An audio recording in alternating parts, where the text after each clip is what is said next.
Some of y'all need a diet, some of y'all need a bath, and a lot of y'all need some Palo Santo to get rid of them bad vibes. And it's so sad that I even have to start this video off on the topic of hygiene, but from what I'm understanding, a lot of your caregivers did not prioritize hygiene. So I'm gonna give you a pass on this one and I'm gonna let this one slide, but hygiene. What a lot of y'all like to do is you like to get into the shower, run some water on your body, put some dirty clothes on, and then spray some perfume on top of you, and you think you're tricking people into thinking that you showered? Yeah, stop doing that. We know you didn't shower, especially at the gym. Oh my God, talk about what grinds my gears. These people who go to the gym and spray some perfume on top of them. I'm sorry, I know a lot of y'all don't shower before the gym, but that's disgusting. I'm gonna be the one to say it. It's dirty. Take a shower so that when you sweat, you're not being offensive to my nose and your neighbor's nose at the gym. You just don't want to be that person who just smells so funky at the gym. I get it. We're working out, we're sweating, but girl, we don't need to be smelling like we sweating. Let's be real. When you're in the shower, make sure you are lathering yourself. Get the bubbles going. You want them flowing in the cracks and the crevices, all of that. If I were you, I would opt for an African net over a loofah. It's way better and you'll get way more surface area on the body, and I'm gonna say the material is a bit more abrasive to the skin, but with that being said, you shouldn't be using this too aggressively on your body. But this, gets the cracks, it gets the back, gets the legs, everything. You want to be scrubbing everything, and in return you'll have great skin. Just don't be too aggressive. Look at the difference in the two. This is a much more sturdier material, so that's a great tip for body care. So your next new habit to keep you looking good is you should be washing your hands every time you get in the house. I know this seems stupid to a lot of people, but a lot of people don't wash their hands, and I see you. You think we don't, but we see you. You're not washing your hands, and then you get sick all the time. This hygienic habit is gonna prevent the amount of times you get sick. It's not that your immune system is weak. It's not that you're just unlucky. No, you're just dirty and you're compromising your immune system. And on top of it, you're not doing damage control. You're not drinking your celery juice every morning. You're not having your smoothies and your spinach. That alone is gonna help you improve your look so much. And I'm gonna need y'all to clean your room, because when was the last time you washed your sheets? Yet you can't even remember, can you? A lot of y'all walking around with acne, looking like pizza face, buying Proactive, buying all these skincare remedies to fix your acne when the culprit was your hygiene in the beginning. All that excess oil on your pillows, that's causing you to break out. It's no wonder you feel like shit all the time. You're living in a pigsty. It is filthy, absolutely filthy. Our environment plays a big role on how we feel. Everything around you, everything you see has energy attached to it. It has a vibration. So if your place is dirty, if it's disgusting, you need to pause this video and go clean that room right now. If your environment's disgusting, then the vibration of your environment is gonna rub off on you. You're not gonna have mental clarity. You're gonna feel bogged down. You're gonna feel depressed. You know when you just walk into a clean environment and it just feels different? A clean space is a high vibrational place. It's called clearing clutter for mental clarity. This is what you're doing when you're cleaning. If you feel stuck, just start cleaning. Just start cleaning the house, start tidying up, because at least having your physical environment in order is gonna make you feel like you have your life in order. That's a little cheat code right there for you. It's like you clean your room and you feel like you've unpacked childhood trauma. Okay, well, maybe not that dramatic, but you get where I'm going with this. If you need clarity on a situation, just start cleaning. The way to get your solution to come in is by stepping out of problem-solving mode and getting into the receiving mode for your solution. So when you're cleaning your house, you're cleaning your environment, you're tidying things, it's a very It's a very on-hands kind of activity. So you're out of your head. And by being out of your head, you're getting into the receiving mode for the ideas, the solutions to your problems to come in. So you're cleaning, you're dusting, you're wiping, and bam. The idea that you've been looking for finally shows up.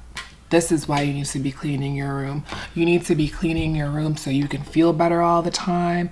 And you need to be cleaning your room so you don't feel like you're lost in life. And while we're at it, can we leave the self-deprecating behaviors at home when you're out?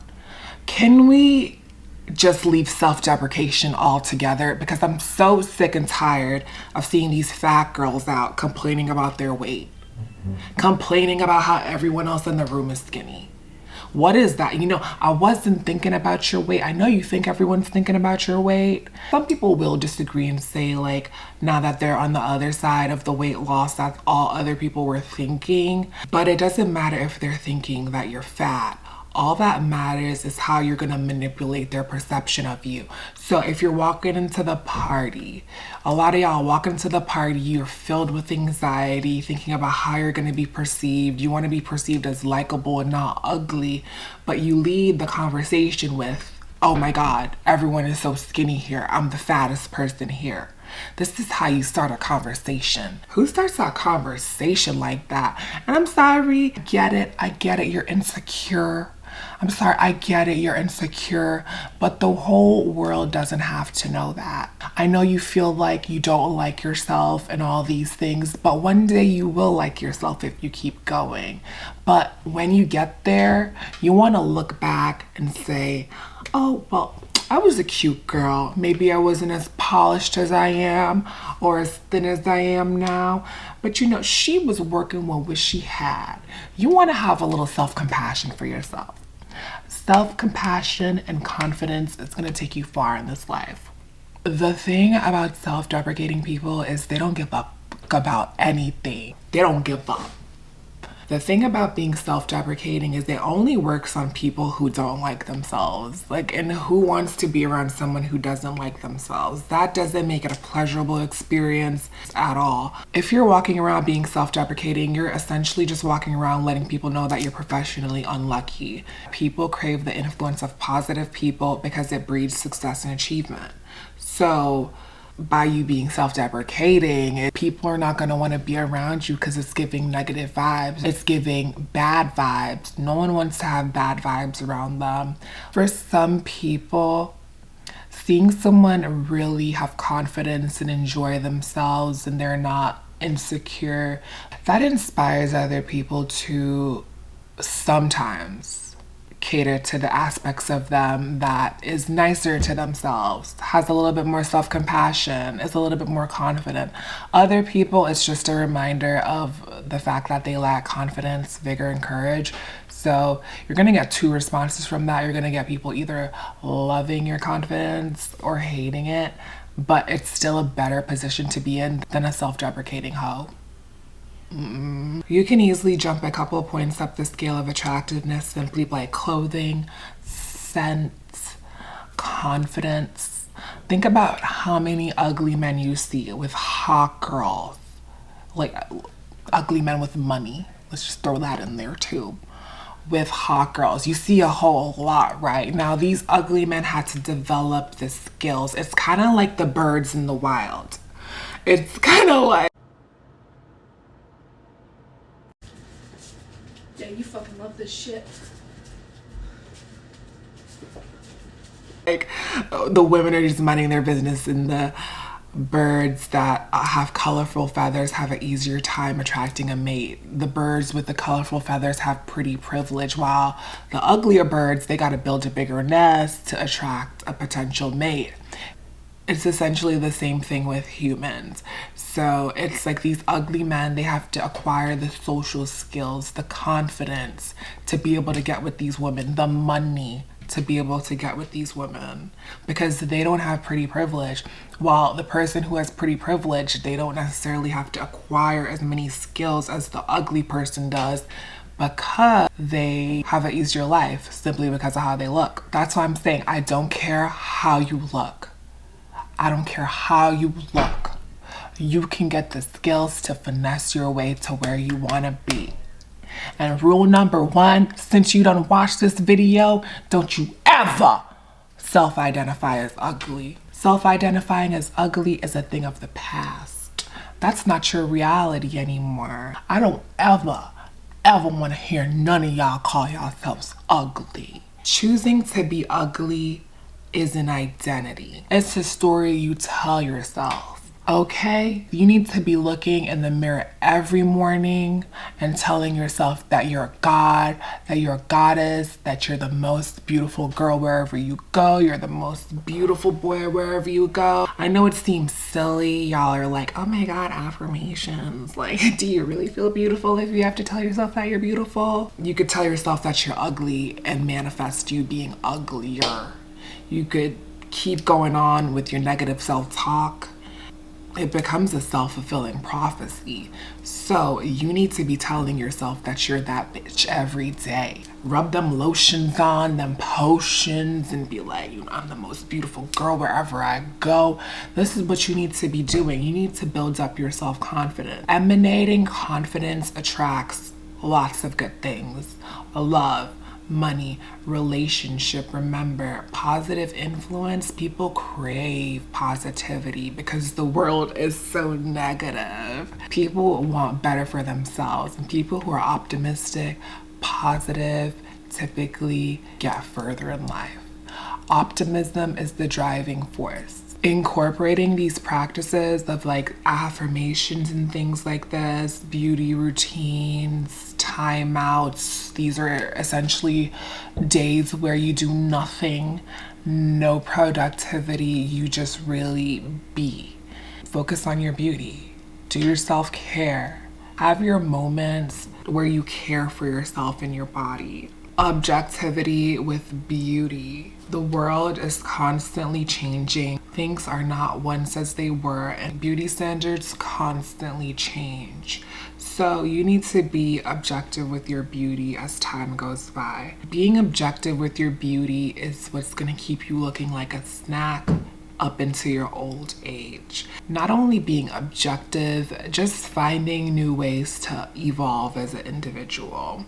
You gotta learn to reinvent yourself.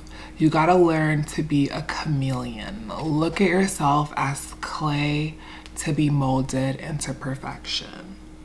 I know a lot of people like to say things like, no one is perfect and you don't have to be. It's all true. None of us are perfect. I mean, maybe y'all are not, but no, this is the energy you need to have. You need to get to a point in your life where you look at yourself and you're like, that is perfection staring right back at me. And there's nothing wrong with that. There's literally nothing wrong with that. People want you to be average so bad or right along with them. Strive for perfection. Kick the mediocrity to the curb. Because you know what? You're never gonna regret investing in your beauty. You're never gonna regret a workout. Like, the investment in beauty always pays back. Let's be real. You looking better is only gonna benefit you. Don't let them keep you mediocre. Don't let them keep you average. Ignore all the, why are we just doing so much? Why do we have to do so much? Why can't we just be our natural self? Blah, blah, blah, blah, blah. You could be natural, but you know what natural gets? You know what I find? The world likes natural looking. They don't actually like natural. They like natural looking. It's like when you see a dude and he's like, yeah, I like girls with no makeup. And then he pulls up a girl with a full face of foundation on, mascara, blush, lip oil, lip gloss. So men actually choose women who've had plastic surgery, and that perpetuates the whole thing. Yeah, absolutely. I'll tell you a story. Was out the other day, we went into a pub, had a couple of beers, I was with my buddies, and there's a table over there, and they said, wow, she's with a younger woman. And I just started laughing. They're like, what? I said, well, they're about the same age, but do you not see the lips and the cheeks and the facial movement on the lady who you think is younger?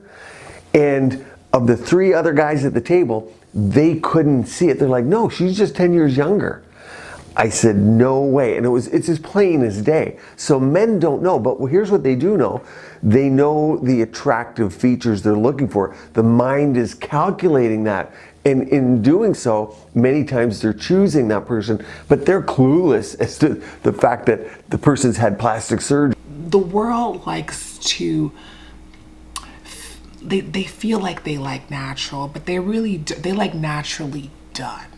And that's in many different aspects of life in itself. Invest in your beauty. I feel like if you're in your 20s, that's the best thing you could do as a woman.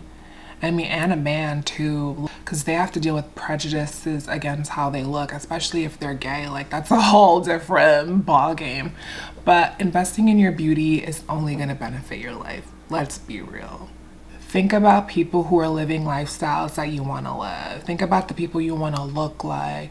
What are they wearing? What are they doing? Let's get your imagination going so we can bring that in. Bring that reality in. Strive for perfection. Become your fantasy. We live in a world where you can look the way you want to look. And it's all possible. So why are we doing it? Why are we going to the grave unhappy about how we look? That should be the bare minimum. We all should like how we look. And let's talk about the drugs and the alcohol. Oh, child, y'all be doing them ugly drugs like meth. Oh, I can't. I'm not trying to be a party pooper. I really am not trying to be a party pooper. Like Whitney said. That it's because of drugs? No. Now, granted, I partied. Granted, in my days, I partied. So I'm not a party pooper. You can have your red wine, but you really shouldn't be drinking that much. You really shouldn't. Like, I feel like for some of us, we have drinking phases and it leaves us. It left me when my drinking phase left me because you know what? I found out it was a scam. Drinking is a scam. We've got drugs like mushrooms that are illegal in some places that gives you intellectual insight and improves your life. You get a little afterglow period. You are more enlightened. You know how to navigate your reality a lot better with the mushrooms. But now on the other hand, we have things like alcohol that's illegal in stores that is a depressant. So you really should not be drinking that much.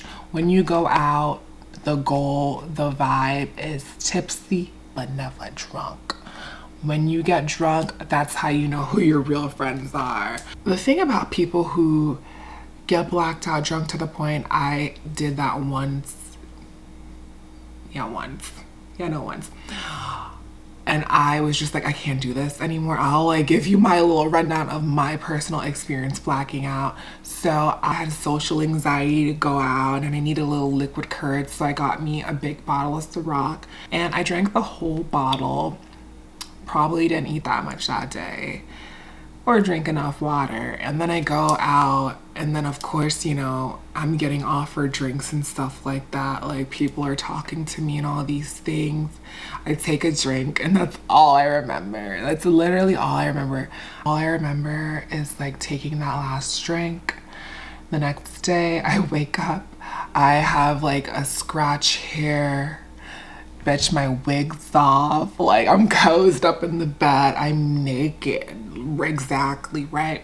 Long story short, what happened was my Uber driver took care of me. Thank God I had like an angel on my side. My Uber driver took care of me. He got me back to my hotel and then I was like projectile vomiting apparently and had to be wheeled up on a wheelchair and stuff like that. There was a note next to the bed when I woke up to call this number. So I called the number, it was him. He told me everything that happened.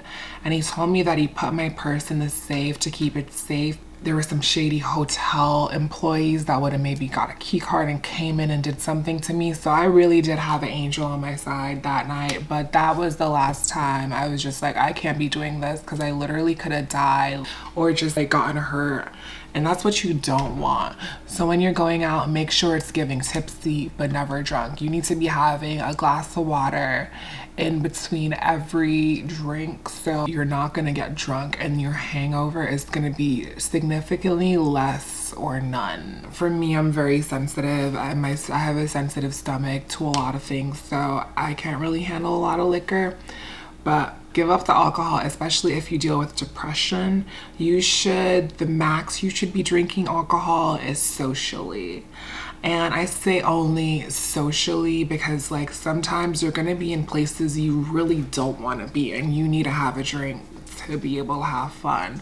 So what I find is a lot of people who get obliterated, maybe they weren't feeling that good that day, maybe they were depressed and they were just like, I'm just gonna chug everything. People don't have a sense of compassion for that. They just see a messy drunk person and then they're just like, oh, I can't stand people who can't handle their liquor, so sloppy, so messy. You're being judged by so many people that you think are your friends, and instead of them thinking like, oh, she's in a vulnerable position right now, he's in a vulnerable position, they're just gonna judge you and talk about you in the group chat. When it comes to the drugs, you need to keep it light with that, you know, weed at the max, or, you know, CBD. Just keep it real light. You can go out, you can have a good time, but like them ugly drugs, ooh girl. And you know what gets me? The horse tranquilizer. All you bitches who be snorting that horse tranquilizer, y'all look ugly. Y'all look crazy. I went to a party in the hills and I was just like, there was a girl, oh my God. It was so embarrassing. I felt so bad for her. My understanding of the situation is like, okay, she's taking it there with the party drugs because she probably feels anxious or depressed. Maybe anxious to be at a pool party with so many naked bodies and stuff like that. But with that being said, what are you anxious about? You're anxious about being perceived as ugly. You're anxious about being liked. You want to be likable. You want to look like you're having fun. But they take it to they look like zombies. And it's so sad to say, but you just end up looking so sloppy and ugly. This girl literally was like, imagine being at a party and some girl was just like imagine. You don't want to be that girl. If you need to dissociate that much, you might as well get yourself an antidepressant, because doing that in public is just not cute. Okay, if you're on the couch, you probably really shouldn't be doing it if you're on the couch too. Just the horse tranquilizer, I can't get into that one. No, there are medical grade infusions. Those, I'm like, okay, medical grade done by a medical professional, not what y'all be buying that be cut up with like God knows what. You're ruining your brain cells. That ain't pretty. That's not cute. Give it up. And don't even get me started on the meth. Oh my God. Make sure you're putting on sunscreen. A lot of y'all 20-year-olds out here looking 45. And it's embarrassing. No jokes. So I'm gonna need you girls to be putting, girls and boys, theys and thems, I'm gonna need y'all to be putting on your sunscreen on a daily. Thank me in a couple of years. You and Carmelina told me to put some sunscreen on. I just look so gorgeous now. It's gonna be given that in a couple of years. Lastly, I know I say this a lot. I know I do, but I do it because it fucking works. Celery juice. Maybe if it's not celery juice, let's say, you know, something, you need damage control. The leading cause of death in a few years is going to be a fatty liver because of all the 0-calorie sweeteners, all these other things. Like eventually that's going to be a side effect. So liver health. Your liver health is so important. You need to be doing something for your liver. Celery juice, something. You need to start incorporating greens and vitamins. I would just more so rely on the greens, like actually from the plant. Because even the vitamin industry is kind of a scam too. They be having all these filler ingredients.